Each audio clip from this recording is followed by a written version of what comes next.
ನಮಸ್ತೆ ವೀಕ್ಷಕರೇ, ಇವತ್ತು ನಾನು ನಿಮ್ಮ ಜೊತೆ ಶೇರ್ ಮಾಡ್ತಾ ಇರೋದು PFನ ಬಗ್ಗೆ. ಅಂದರೆ PF ಅಕೌಂಟ್ ಅಂತ ಇರುತ್ತೆ. ನಿಮಗೆ ಯಾರಿಗೆಲ್ಲ ಸ್ಯಾಲ್ರಿ ಬರುತ್ತೋ ಅಂಥವ್ರಿಗೆ PF ಅಕೌಂಟ್ ಅಂತ ಇರುತ್ತೆ.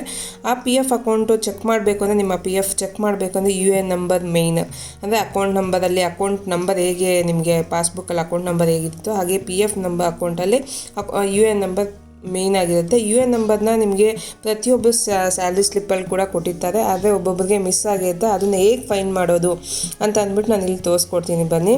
ಫಸ್ಟು ಗೂಗಲ್ ಕ್ರೋಮ ಓಪನ್ ಮಾಡಿ ಅಲ್ಲಿ ಸರ್ಚ್ ಮಾಡಿ PF ಮೆಂಬರ್ ಅಂತ ಹಾಕಿ. PF ಮೆಂಬರ್ ಅಂತ ಹಾಕಿದ ತಕ್ಷಣ ನೋಡಿ ಥರ ಪೇಜ್ ಓಪನ್ ಆಗುತ್ತೆ. ಇಲ್ಲಿ ಫಸ್ಟ್ ಲಿಂಕ್ ಮೇಲೆ ಕ್ಲಿಕ್ ಆಗಿದ ತಕ್ಷಣ ನೋಡಿ ಥರ ಮೇನ್ ಪೇಜ್ ಓಪನ್ ಆಗುತ್ತೆ. UN ನಂಬರ್ ಅಂದರೆ ಯೂನಿವರ್ಸಲ್ ಅಕೌಂಟ್ ನಂಬರ್ ಅಂತ ಅಂದ್ಬಿಟ್ಟು ಇಲ್ಲಿ ಕೆಳಗಡೆ ನೋಡ್ತಾ ಇದ್ದಾರೆ. ಅದೇ ಪೇಜಲ್ಲಿ ಕೆಳಗಡೆ ಬಂದರೆ ಇಲ್ಲಿ ಆ್ಯಕ್ಟಿವ್ UN ಅಂತಲೂ ಇದೆ. ಅದು ಕೆಳಗಡೆ ನೋ ಯುವರ್ UN ಅಂತ ಇದೆ. ಅದ್ರ ಮೇಲೆ ಕ್ಲಿಕ್ ಮಾಡಿದ ತಕ್ಷಣ ನೆಕ್ಸ್ಟ್ ಪೇಜ್ಗೆ ಹೋಗುತ್ತೆ. ಇಲ್ಲಿ ನೋಡ್ತಾ ಇರಲ್ಲ, ಇಲ್ಲಿ ನೆಕ್ಸ್ಟು ನಿಮ್ಮ ಮೊಬೈಲ್ ನಂಬರ್ ಕೇಳ್ತಾ ಇದೆ. ಮೊಬೈಲ್ ನಂಬರ್ನ ಎಂಟ್ರಿ ಮಾಡಿ ಕೆಳಗಡೆ ಕ್ಯಾಪ್ಚರ್ ಕೋಡ್ ಇದೆಯಲ್ಲ, ಸೇಮ್ ಹೇಗಿದೆಯೋ ಹಾಗೆ ಕ್ಯಾಪ್ಚರ್ ಕೋಡ್ ಹಾಕಿ ರಿಕ್ವೆಸ್ಟ್ OTP ಅಂತ ಸೆಂಡ್ ಮಾಡಿ.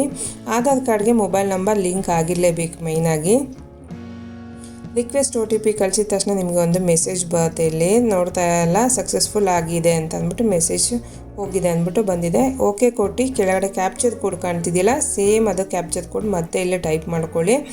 ಪಕ್ಕದಲ್ಲೇ OTP 6 ನಂಬರ್ಸ್ OTP ನಿಮ್ಮ ಮೊಬೈಲಿಗೆ ಬಂದಿರುತ್ತಲ್ಲ, ಆ OTPನ ಇಲ್ಲಿ ಟೈಪ್ ಮಾಡಿ. ಸೆಕೆಂಡ್ಸ್ ಓಡ್ತಾ ಇರುತ್ತೆ, ಆ ಸೆಕೆಂಡ್ಸ್ ಒಳಗಡೆ ನೀವು ಸಬ್ಮಿಟ್ ಮಾಡಬೇಕಾಗುತ್ತೆ. ಇಲ್ಲಾಂದರೆ ಮತ್ತೆ ರೀಸೆಂಟ್ ಕೊಡಬೇಕಾಗುತ್ತೆ OTPನ. ಅದಾದಮೇಲೆ ಸಕ್ಸಸ್ಫುಲ್ OTP ಆಯಿತು, ಸಬ್ಮಿಟ್ ಆಯಿತು. ಇದಾದಮೇಲೆ ನೆಕ್ಸ್ಟ್ ಕೇಳ್ತಾ ಇದೆ ನಿಮ್ಮ ಹೆಸರು ಮತ್ತು ಡೇಟ್ ಆಫ್ ಬರ್ತ್ ಮತ್ತು ಆಧಾರ್ ನಂಬರ್ ಕೇಳ್ತಾ ಇದೆ. ಇಲ್ಲಿ ನಿಮ್ಮ ಹೆಸರು ಮತ್ತು ಡೇಟ್ ಆಫ್ ಬರ್ತು ಸೇಮ್ ನಿಮ್ಮ PFಗೆ ಮ್ಯಾಚ್ ಆಗಬೇಕು. ನಿಮ್ಮ ಆಧಾರ್ ಕಾರ್ಡಲ್ಲಿ ಇರುವಂಥದ್ದು ಡೀಟೇಲ್ಸು ನಿಮ್ಮ PFಗೆ ಮ್ಯಾಚ್ ಆದರೆ ನಿಮ್ಮ UN ನಂಬರ್ ಶೋ ಆಗುತ್ತೆ. ಇಲ್ಲ ಅಂದರೆ ಅದು ಶೋ ಆಗೋದಿಲ್ಲ.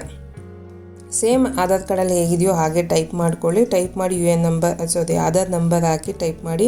ಕೆಳಗಡೆ ಕ್ಯಾಪ್ಚರ್ ಕೋಡ್ ಇದೆಯಲ್ಲ, ಆ ಕ್ಯಾಪ್ಚರ್ ಕೋಡ್ನ ಸೇಮ್ ಹಾಗೆ ಟೈಪ್ ಮಾಡಿ. ಕೆಳಗಡೆ ತೋರಿಸ್ತಾ ಇದೆ ಬ್ಲೂ ಅಲ್ಲಿ ಶೋ ಮೈ UN ನಂಬರ್ ಅಂತ ಇದೆ. ಅದ್ರ ಮೇಲೆ ಕ್ಲಿಕ್ ಮಾಡಿದ ತಕ್ಷಣ ನೋಡೋದಲ್ಲ ಎಷ್ಟು ಈಸಿಯಾಗಿ ನಿಮ್ಮ UN ನಂಬರ್ನ ಫೈಂಡ್ ಮಾಡ್ಬೋದು ಅಂತ ಅಂದ್ಬಿಟ್ಟು. ಈಗ ನಿಮ್ಮ UN ನಂಬರ್ನ ಈ ಥರ ಆರಾಮಾಗಿ ನಿಮ್ಮ ಮೊಬೈಲಲ್ಲೇ ಒಂದು 2 ಮಿನಿಟ್ಸಲ್ಲಿ ಫೈಂಡ್ ಮಾಡ್ಬೋದು. ಈ ವಿಡಿಯೋ ನಿಮಗೆ ಇಷ್ಟ ಆಯಿತು ಅಂದ್ಕೊತೀನಿ. ನಿಮಗೆ step by step UN number find ಮಾಡಿದ್ದು ಗೊತ್ತಾಯಿತು. ನೆಕ್ಸ್ಟ್ ಹೇಗೆ ಆ್ಯಕ್ಟಿವ್ ಮಾಡೋದು ಅಂತ ಅಂದ್ಬಿಟ್ಟು ನೆಕ್ಸ್ಟ್ ಸರ್ವಿಸಲ್ಲಿ ತೋರಿಸ್ತೀನಿ. ಈ ವಿಡಿಯೋ ನಿಮಗೆ ಇಷ್ಟ ಆಗಿದೆ ಅಂತ ಪ್ಲೀಸ್ ಲೈಕ್ ಮಾಡಿ, ಶೇರ್ ಮಾಡಿ, ಕಮೆಂಟ್ ಮಾಡಿ ತಿಳಿಸಿ. ಸಿಗೋಣ ಹೊಸ ಸರ್ವಿಸಲ್ಲಿ ಮತ್ತೆ.